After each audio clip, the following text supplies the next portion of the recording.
Eric Adams kicked off his re-election campaign at City Hall yesterday with some very strong criticism of his new opponent, 33-year-old Assemblyman Zoran Mamdani.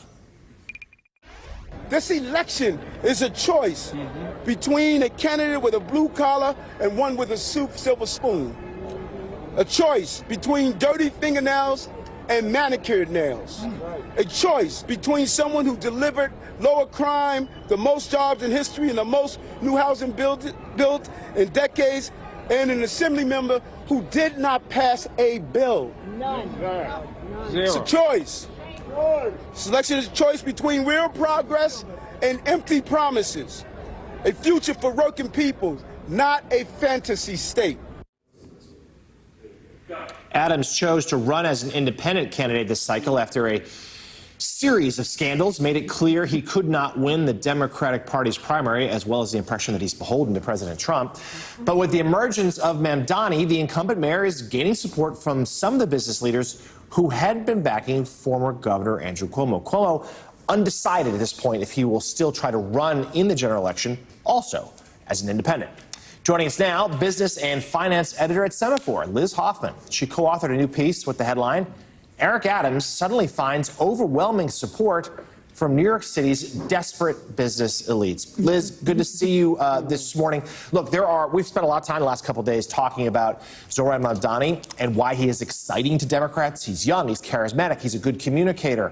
For many in the party, he's a symbol of at least how to run a campaign. Yes, to be sure, some of his ideas are very, very lefty, even proudly socialist. And there are valid criticisms about his lack of experience. He has never managed much of anything, and now we're talking about the nation's largest city. But that's not what you're writing about. You're writing about how the city's business interests, particularly in the real estate industry, are deeply concerned about Mamdani to the point where they may be willing to re-embrace what must be declared a scandal-scarred incumbent.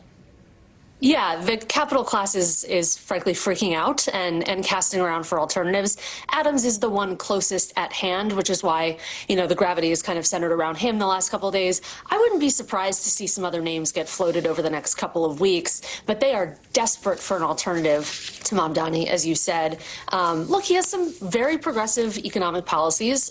He has been certainly to the left on Israel-Palestine, which, it's interesting. What started out as a really local election in New York, which has real problems, kind of got frankly globalized right at the last minute.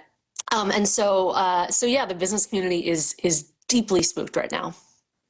So Molly, you cover the Democrats in this city closely. This was a stunning upset. It can't be said enough. Governor Cuomo ran a pretty lackluster campaign. Yes. It seemed like it was a job he didn't even necessarily want. Yeah. And we'll see what comes of his potential independent bid. But talk to us about this Mamdani dynamic here. Why is he exciting people, but at the same time, spooking some Democrats too?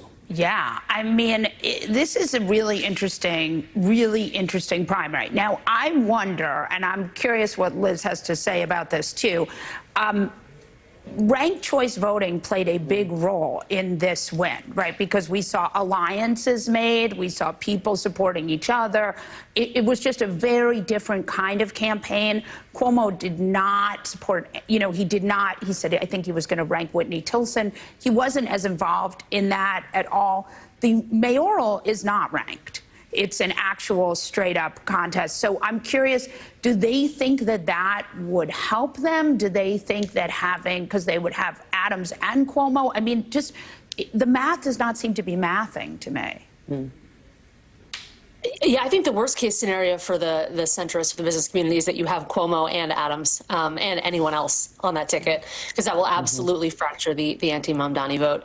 Cuomo did not play this election well in a bunch of ways, including that he didn't cross-endorse with anyone. There's some sense that Brad Lander and Zoran Mamdani cross-endorsing is what got Mamdani over the finish line. But I think if we get to November and the choices are Mamdani, Adams, and Cuomo, and obviously there's a Republican on the ticket too, that seems to me to be a surefire Mamdani win. So that is, I think, what the business community and sort of the capital class, broadly speaking, are trying to guard against, looking over the next couple of months. But it's a long summer, like weird things happen in New York in the summer, and you can for sure see rates get shifted. They sure do. So, what's interesting about this dynamic, too, is, of course, Mamdani won a relatively small portion of the electorate, right? It was only 30% of registered voters in New York that even turned out. It was higher than usual, but still a low number relative to what would be in the general. And the Jewish community, obviously, is apoplectic, and I think that overlaps with the business community. What is your sense, though, in terms of Adams, who, is just so profoundly flawed also? Does this wind up looking like the same kind of matchup between Cuomo and Mamdani if it's Adams? I mean, he obviously has bigger support in the black community. Mamdani won mostly just white voters. But what's your sense about it? Is it a double hater situation? Yeah, bigger support in the black community for sure. People note that Cuomo lost Harlem, and the sense was, how could possibly that have happened? Probably bigger support in certain corners of the Jewish community, too, particularly the ultra-Orthodox community, who I think perhaps did stay at home a bit here. Look, it's very hard to game out, but I do think, as you said, 30% does not get you over the finish line.